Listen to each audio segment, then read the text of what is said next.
Okay.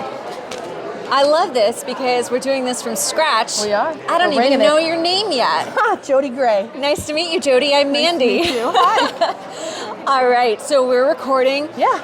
I just want to give some context for people that are watching. Typically, I introduce by saying, hey, I'm Mandy. I'm with the Leadline podcast. We did not plan to do this interview, though. Sure. I was just walking by. Improv. Yes, with my tripod. And she said, hey, I want to give you my elevator pitch. And I said, hang on, let's film it. So I love this because as part of the Leadline podcast, I do a lot of education for equestrian entrepreneurs and horse business owners. And one of the things we talk about is how to have a great elevator pitch. Ah. So the heat is on. The heat is on. Hit me. What's your elevator pitch? I would like to talk about equine trail sports. Equine Trail Sports is a national organization that started in Texas about 12 to 13 years ago. 3 years ago, they started to expand into the East Coast. So I was the first Equine Trail Sports certified host in New York State. And at this time, 3 years ago, when COVID hit, everybody was kind of scrambling to change different things. Things were going on. So I was part of an organization that was called the Heron Farm and Event Center. The Heron Farm and Event Center hosted a big, huge music festival every year, and it's called the Great Blue Heron Music Festival. It's in Sherman, New York, and it's on a 400-acre private campground. And before COVID, that's pretty much all they did was music festivals. But COVID hit, and then they had to change hats. So now, I talked them into trying out some horse events at the campgrounds. So the campgrounds is 400 acres. It has over 12 miles of private trails, and I became certified to host equine trail sport events. So what we do is we set up obstacles along a fun trail, 6 to 8 miles long. We have 6 to 8 obstacles along the way. Each obstacle has a judge at each section, so there's no waiting around for different classes and there's no different things. And groups of people can ride together, competing on these obstacles, or just trail riding for fun. You don't have to compete if you're intimidated by it. But doing these obstacles along this trail helps riders and horses build a bond of trust and confidence. The way that equine trail sports is set up, and which makes it different, is that each obstacle has 3 levels to choose from. There's intermediate, novice, and advanced. So there's a level 1, 2, and 3. So if you're riding with someone that has a green horse and is a little jumpy and scared, they can attempt a level 1. So for example, a level 1 would be walking up to a bucket, standing for 3 seconds, and walking away. Easy.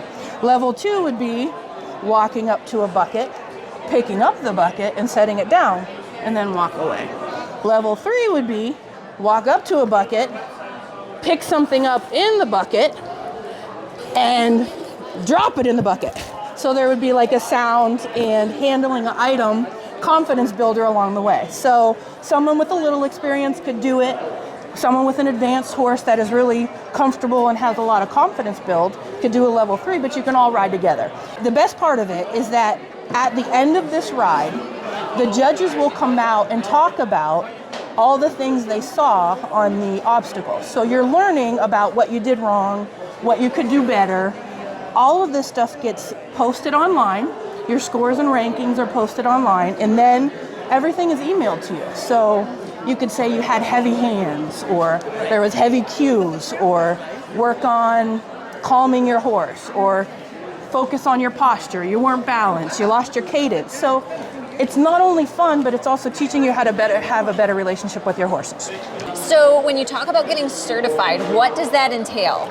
So Equine Trail Sports will, 4 to 6 times a month, they will offer a live webinar, and it's usually about 2.5 hours. What they do is they walk you through what a judge looks for when a horse and rider are attempting an obstacle. Doesn't matter what you're wearing, doesn't matter how shiny your tack is, what they are looking and focusing on is the confidence and trust that you have with your horse and how you're completing those obstacles. So you can go online to equinetrailsports.com. You can go to events, register online for a judge's webinar. It's free. It takes about 2 hours. And then you're certified. Well, you begin the process of being certified. You have a couple of more steps you have to take to get the actual certificate, but there's an online tutorial. But they're offering it free to anybody. So that's amazing. Even if you never judge an event, even if you never go anywhere. If you take this free online webinar, it will make you a better rider and give you a little bit more about equine trail sports and maybe come judge an event with us, because it's a lot of fun. Well, it sounds like a great opportunity. I also personally love trail obstacles, Come see us. I am very excited to learn more about what you guys do and possibly get more involved. So thank you so much for sharing. Absolutely. And thanks for calling me out. I think Heck that is a great skill to have at a trade show, is to be able to greet strangers. We did it. Good job. We're doing it. All right. Well, thank you so much for talking with me today. No problem. Thank you. Take care.